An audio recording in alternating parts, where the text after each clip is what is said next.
Unisbank Semarang. Eksis sejak 1968. Semua program studi terakreditasi. Daftar dan registrasi online di website pmb.unisbank.ac.id. Unisbank hebat. Assalamualaikum warahmatullahi wabarakatuh. Annyeonghaseyo, halo semuanya. Perkenalkan, nama saya Siti Yulfatini Haya. Saya berasal dari Universitas di Kubang, Semarang. Kali ini saya akan membuat video pembelajaran yang memaparkan materi mengenai peristiwa kemudian. Tujuan saya memaparkan materi tersebut ialah untuk memenuhi nilai ujian akhir semester ganjil pada mata kuliah pengauditan 2. Sebelum saya memaparkan mengenai materi peristiwa kemudian, sebelumnya saya akan menjelaskan apa sih audit itu dan apa tujuan audit. Pengertian audit. Pengertian audit ialah suatu rangkaian proses yang bisa dilakukan auditor untuk mendapatkan bukti akurat mengenai aktivitas ekonomi suatu entitas. Audit atau auditing bisa disebut juga dengan pemeriksaan yang merupakan sebuah evaluasi terhadap suatu organisasi, sistem, ataupun produk. Selanjutnya, saya akan menjelaskan mengenai tujuan auditor sendiri. Tujuan auditor ialah untuk dapat melakukan suatu verifikasi bahwa subjek dari audit telah berjalan sesuai standar, regulasi, dan praktek yang telah disesuaikan dan diterima.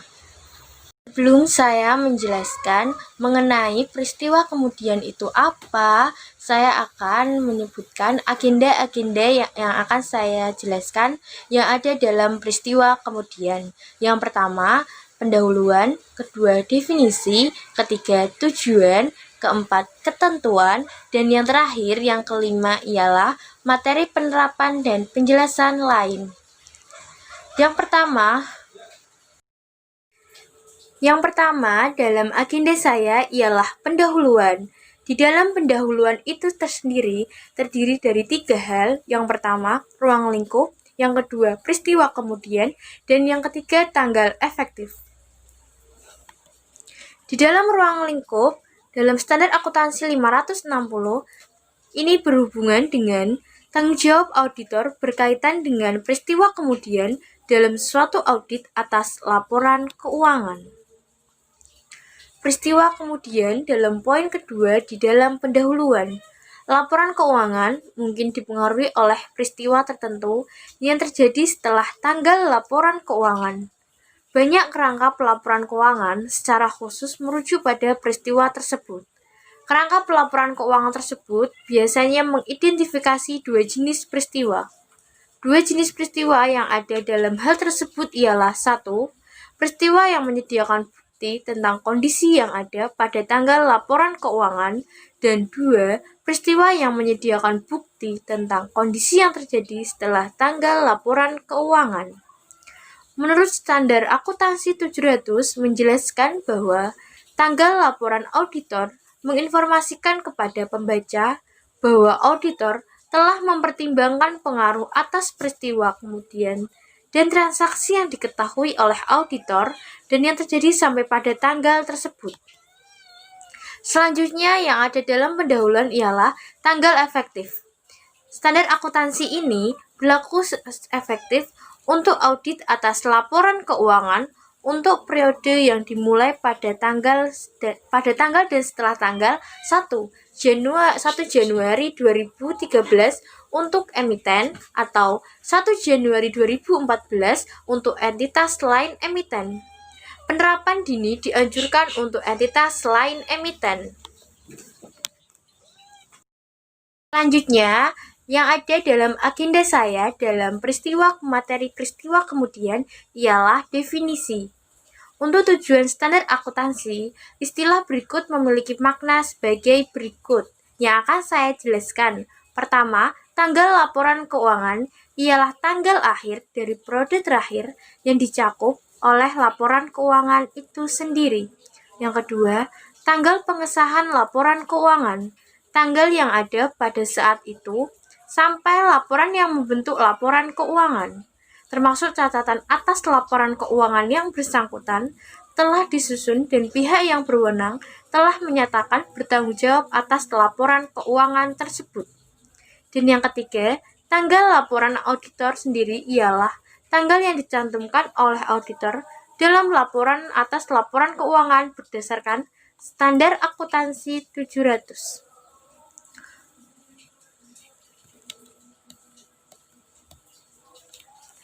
Tanggal diterbitkannya laporan keuangan yaitu tanggal tersedia laporan auditor dan pelaporan auditor bagi pihak ketiga.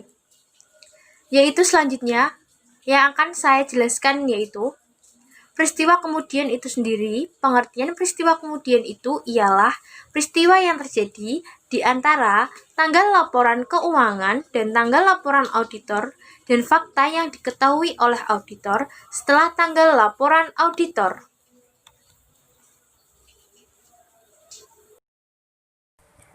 Mengenai pengertian peristiwa kemudian, menurut PSAK nomor 8 menyatakan bahwa peristiwa kemudian ialah peristiwa setelah periode pelaporan yang terjadi antara akhir periode pelaporan dan tanggal laporan keuangan diotorisasi untuk terbit, baik peristiwa yang menguntungkan maupun yang tidak menguntungkan. Mengapa peristiwa kemudian perlu diatur dalam SAP? Karena 1. Pertanggungjawaban penggunaan uang persediaan oleh Satuan Kerja ke Bendahara Umum Negara. 2. Penyetoran sisa uang persediaan ke rekening negara. 3. Pengesahan pendapatan dan belanja Satuan Kerja Badan Layanan Umum. 4. Pengesahan suatu gibah. 5. Revisi DIPA dalam rangka penyelesaian pagu negatif atau minus. 6. Penerbitan SP3 atau Surat Perintah Pengesahan Pembukuan yang diterbitkan oleh KPPN khusus. 7. Penerbitan Surat Ketetapan Pajak Kurang Bayar. Dan 8. Penerbitan Surat Ketetapan Pajak Lebih Bayar. 9. Adanya putusan hukum yang inkrah yang berkaitan dengan hak atau kewajiban negara. Ke-10. Penempatan definitif belanja subsidi pemerintah berdasarkan hasil verifikasi BPK. Dan yang 11. Pembubaran entitas pemerintah. 12. Pembayaran tagihan tahun anggaran yang lalu. 13. Penyelesaian pekerja teknik yang melewati tahun anggaran. 14. Pelaksanaan pemeliharaan akibat jaminan pemeliharaan oleh rekanan. 15. Pencairan jaminan atau garansi bank akibat wan prestasi. 16. Pengembalian jaminan atau garansi bank kepada rekanan. 17. Koreksi pencatatan dokumen akuntansi untuk tahun anggaran sebelumnya. 17. Penerbitan surat tagihan akibat peristiwa sebelumnya. 19. Pembebanan kerugian negara. 20. Laporan keuangan tidak membiaskan kondisi sebenarnya pada saat laporan keuangan disahkan untuk dipublikasi bagi publik, sehingga pembaca laporan keuangan berisiko sesat baca. 21.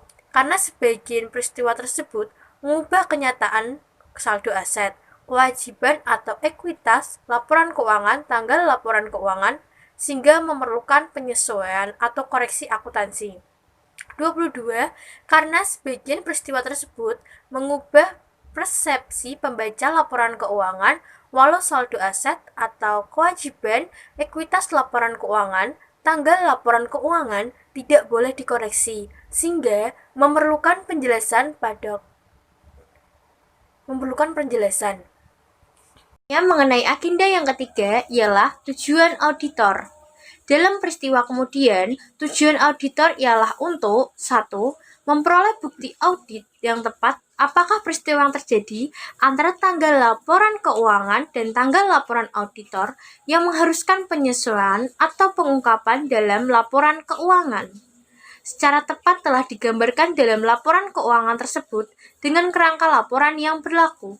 2. Merespon secara tepat fakta yang diketahui oleh auditor setelah tanggal laporan auditor, yang jika diketahui auditor pada tanggal tersebut kemungkinan menyebabkan auditor mengubah laporan auditnya.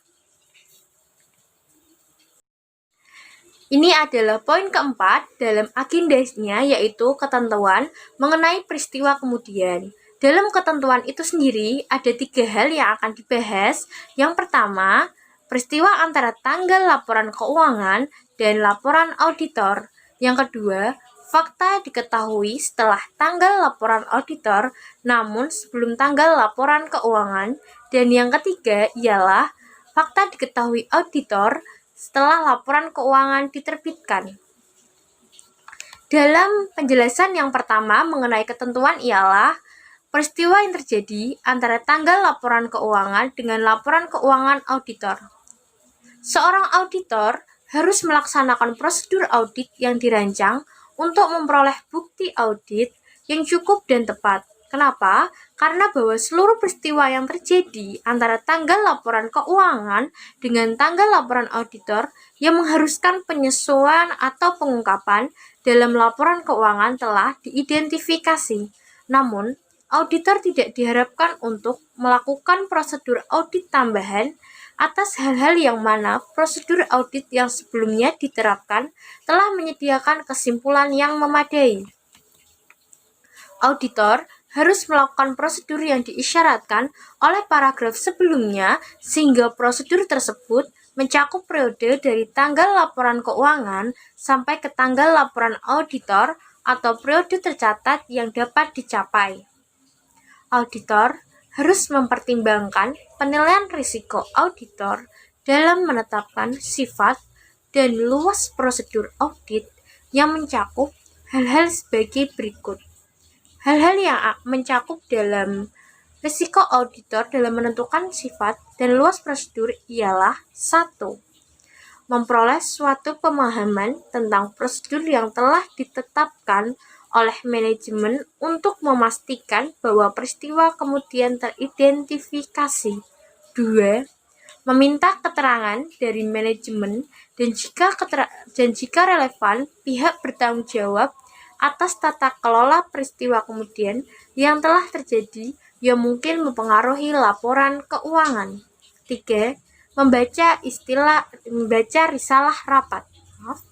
Ketika ada tentang pemilik manajemen dan pihak yang bertanggung jawab atas tata kelola entitas yang rapat tersebut diadakan setelah tanggal laporan keuangan dan meminta keterangan tentang hal-hal yang dibahas dalam rapat tersebut yang hasil risalahnya rapatnya belum tersedia. Dan yang terakhir, membaca laporan keuangan interim bila itu ada dan diperlukan. Perlu diketahui, auditor sebagai prosedur yang dilakukan seperti yang diisyaratkan pada paragraf sebelumnya, auditor mengidentifikasi peristiwa yang mengharuskan penyesuaian atau pengungkapan dalam laporan keuangan harus dapat menentukan apakah setiap peristiwa tersebut telah digambarkan dalam laporan keuangan secara tepat dan sesuai dengan kerangka pelaporan keuangan yang berlaku itu sendiri.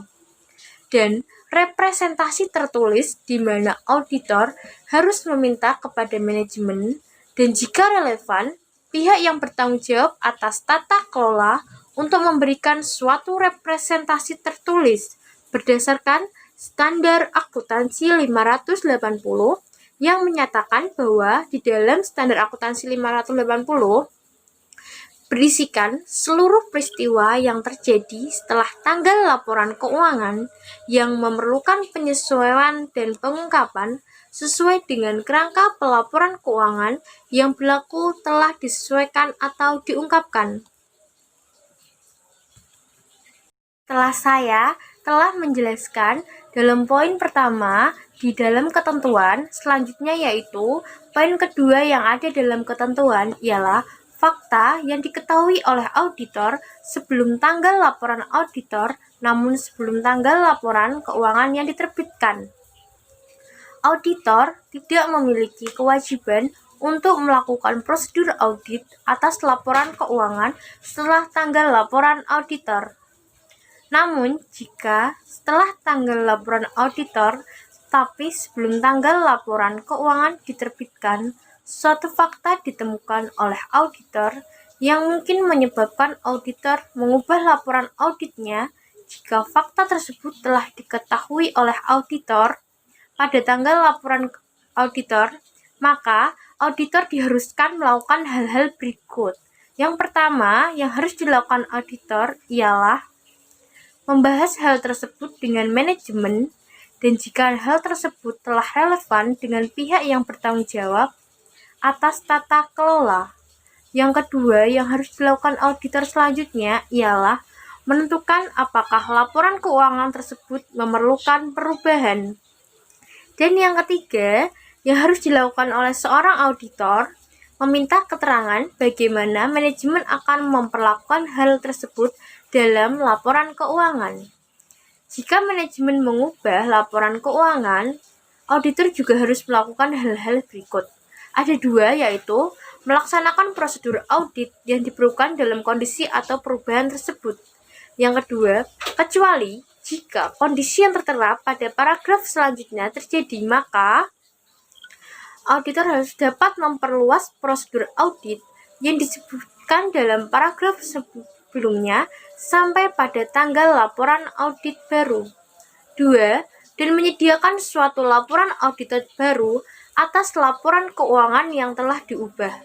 Laporan ke auditor yang baru tidak dapat diberi tanggal lebih awal dari tanggal persetujuan atas perubahan laporan keuangan.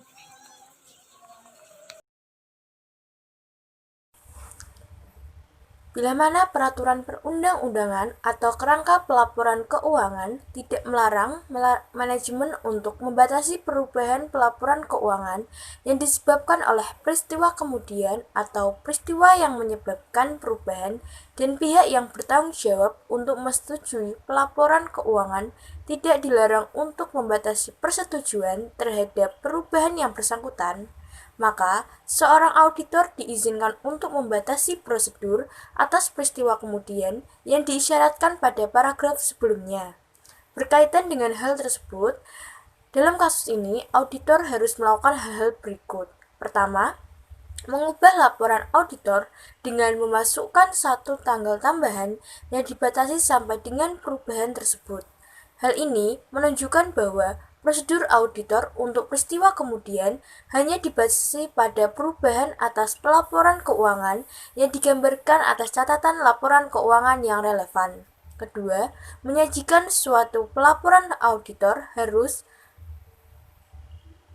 laporan auditor yang diubah yang meliputi suatu pernyataan dengan suatu paragraf berkenaan atas hal lain yang menyampaikan bahwa prosedur audit atas peristiwa kemudian terbatas untuk perubahan pada pelaporan keuangan seperti yang dijelaskan dalam catatan atas laporan keuangan yang relevan.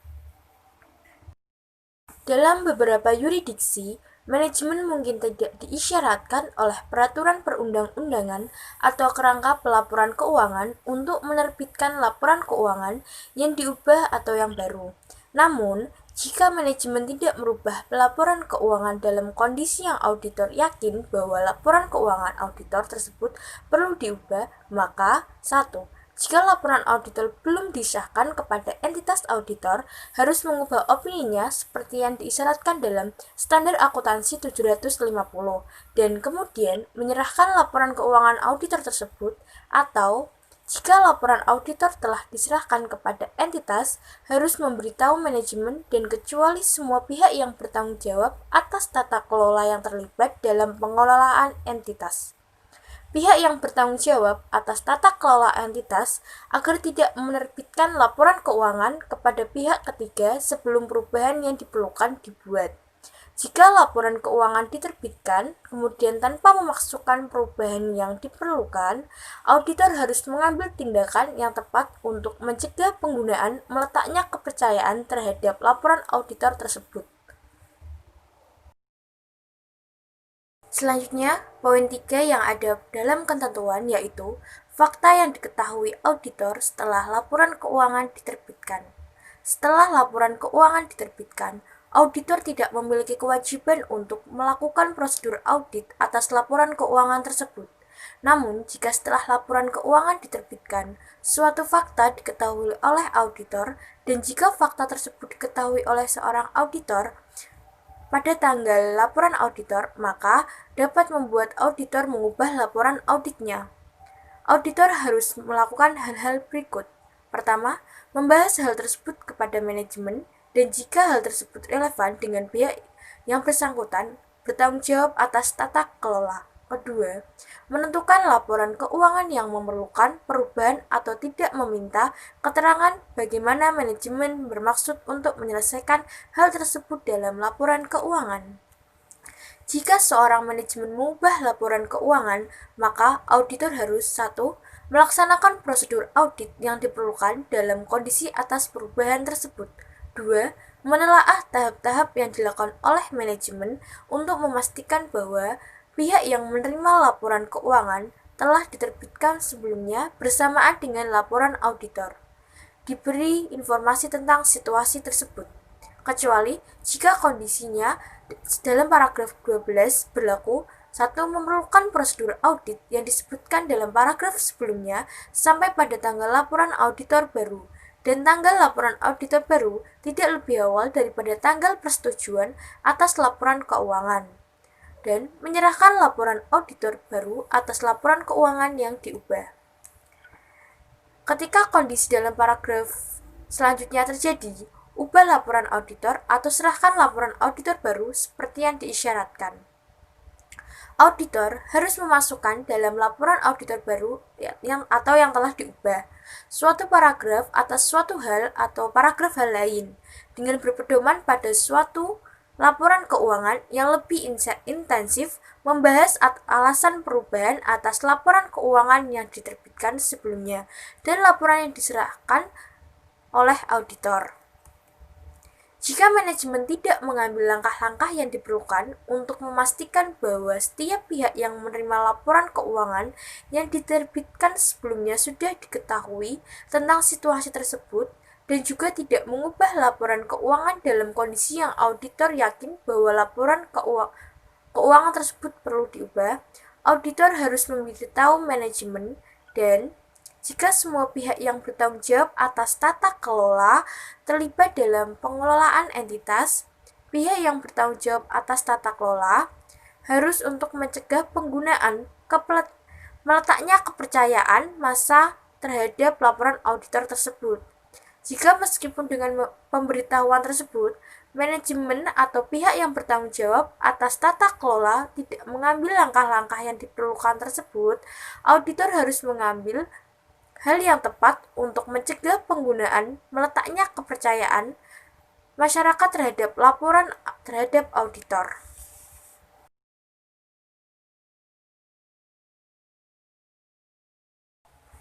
Setelah saya telah sedikit menginformasikan mengenai materi ketentuan dalam peristiwa kemudian, selanjutnya yaitu rencana perhitungan persediaan. Perhitungan persediaan fisik oleh klien biasanya dilakukan sesuai dengan rencana atau daftar instruksi yang dibuat oleh klien. Hal tersebut harus mencakup beberapa hal, diantaranya yaitu 1. Nama karyawan yang bertanggung jawab untuk mengawasi perhitungan persediaan. 2. Tanggal perhitungan. 3. Lokasi-lokasi yang akan dihitung. 4. Instruksi terinci mengenai bagaimana perhitungan yang akan dilakukan. 5. Penggunaan dan pengendalian label persediaan bernomor urut serta lembar ikhtisar atau kompilasi. 6. Ketentuan mengenai penanganan penerimaan, pengiriman, dan perpindahan barang selama perhitungan jika aktivitas tersebut tidak dapat dihindarkan. Dan yang terakhir yaitu mengenai pemisahan atau identifikasi barang yang bukan milik klien. Selanjutnya mengenai materi pelaksanaan observasi perhitungan fisik. Dalam materi tersebut, seorang auditor harus 1. Meneliti kecermatan para karyawan klien mengikuti rencana perhitungan persediaan. 2. Memastikan bahwa semua barang dagang telah diberi label dan labelnya tidak boleh lebih dari 1. 3. Menentukan bahwa label persediaan bernomor urut dan lembar kompilasi telah dikendalikan dengan semestinya. 4. Melakukan beberapa pengujian perhitungan dan menelusuri kuantitas ke lembar kompilasi.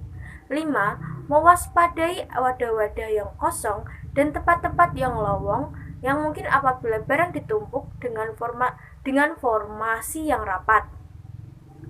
6.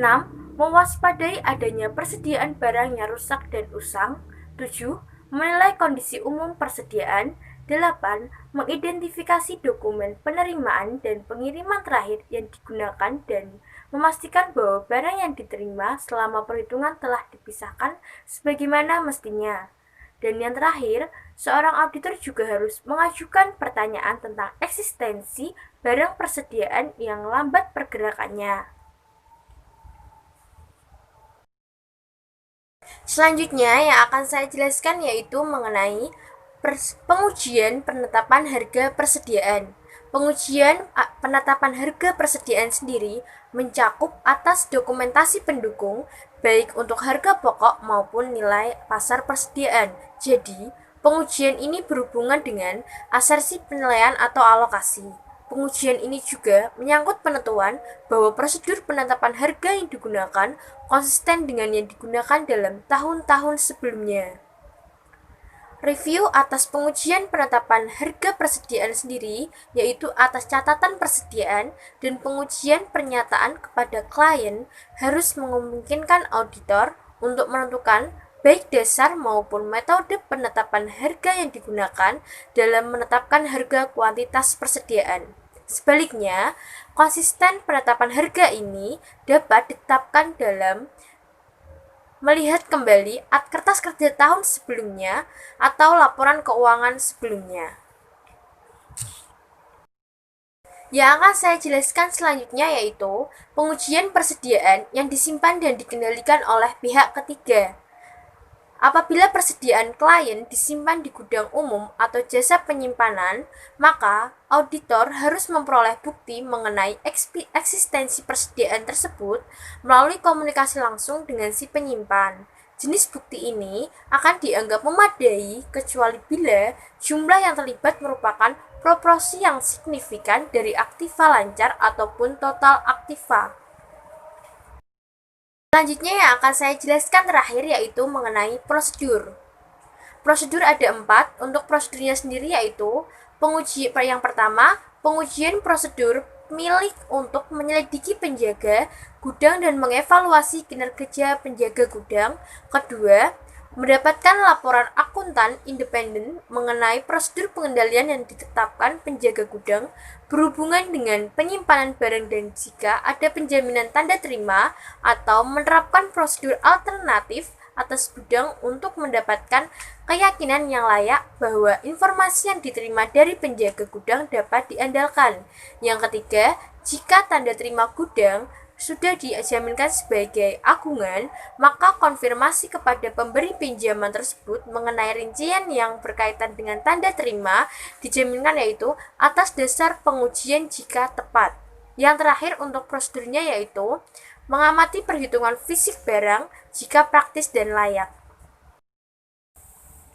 Sekian video pembelajaran dari saya mengenai materi peristiwa kemudian.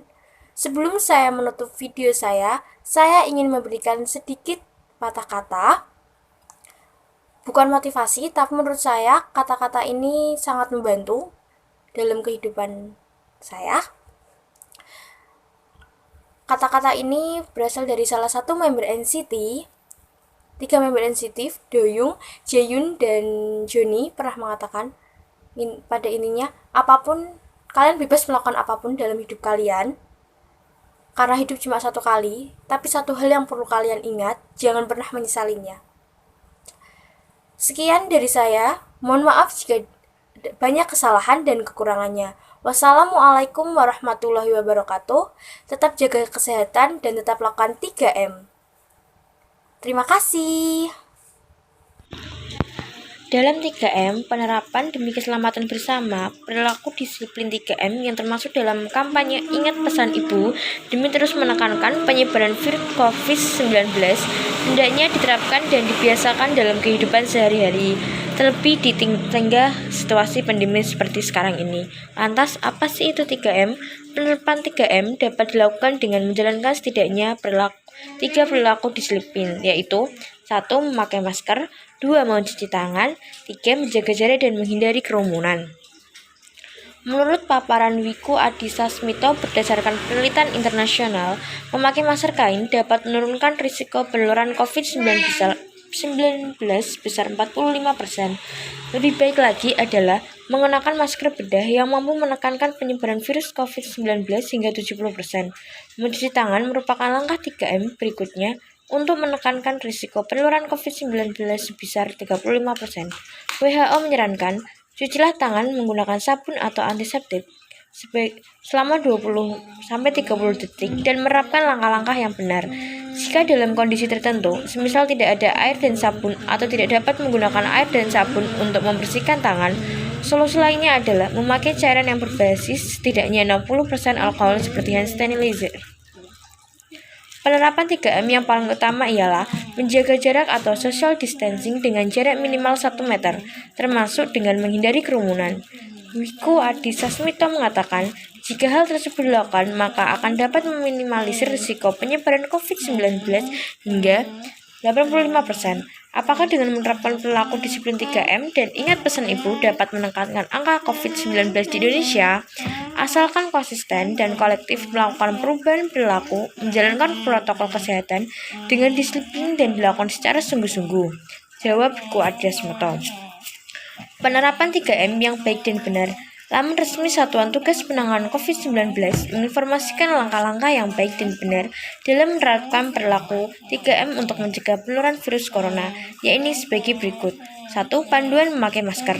Semua orang harus memakai masker terutama jika di luar rumah. Sebelum memakai masker, cuci tangan pakai sabun dan air mengalir selama 20 detik. Selanjutnya, bila tidak tersedia air, gunakan cairan pembersih tangan minimal alkohol 60%. Selanjutnya, pasang masker untuk menutupi mulut dan hidung. Lalu, pastikan tidak ada sela antara wajah dan masker. Hindari menyentuh masker saat digunakan.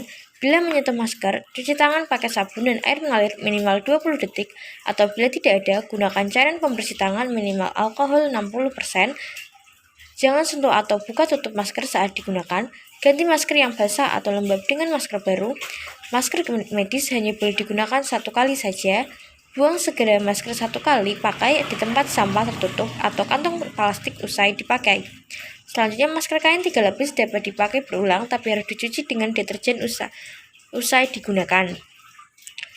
Saat buka masker, lepaskan dari tali belakang dan jangan sentuh bagian depan masker. Cuci tangan setelah menyentuh atau membuang masker. Terakhir, perlu diingat, penggunaan masker yang keliru justru meningkatkan risiko penularan. Mengenai panduan untuk mencuci tangan dalam bagian 3M yaitu basahi tangan dengan air mengalir, sabuni tangan, gosok semua permukaan tangan, bilas tangan sampai bersih, keringkan tangan dengan kain bersih atau tisu, sering cuci tangan pakai sabun terutama sebelum makan, usai batuk atau bersin, biasakan mencuci tangan pakai sabun setelah dari luar rumah, dan terakhir bila sabun dan air mengalir tidak ada, gunakan cairan pembersih tangan berbahan alkohol dengan kandungan alkohol minimal 60%. Panduan menjaga jarak sendiri, yaitu selalu menjaga jarak fisik lebih dari 1 meter dengan orang lain. Tetap berada di rumah sesuai dengan panduan pemerintah, bekerja, belajar, dan beribadah di rumah, keluar hanya untuk belanja hal penting atau pengobatan, gunakan masker saat di luar rumah, sebisa mungkin hindari penggunaan kendaraan umum, tunda atau batalkan acara berkumpul bersama keluarga atau teman. Komunikasi tatap muka bisa dilakukan via telepon, internet, media sosial, dan aplikasi lainnya. Tunda atau batalkan acara pertemuan, konser musik, pertandingan olahraga, kegiatan keagamaan, dan yang lainnya yang menggunakan banyak orang dan kerumunan. Gunakan telepon atau layanan online untuk menghubungi dokter dan fasilitas lain. Kalau mengalami demam, merasa lelah, dan batuk kering, lakukan isolasi diri. Semua orang harus melakukan physical distancing untuk mencegah penularan COVID-19. Jaga jarak. Orang yang berisiko yaitu berusia 60 tahun atau lebih, memiliki penyakit serta sakit jantung, tekanan darah tinggi, diabetes, kanker, asma, dan paru ibu hamil. Jangan lupa selalu ingat pesan ibu dan menerapkan 3M, yaitu memakai masker, mencuci tangan dengan sabun, serta menjaga jarak dan menghindari kerumunan. Itu adalah sedikit mengenai 3M. Stay healthy and stay happy buat semuanya yang di luar sana. Terima kasih.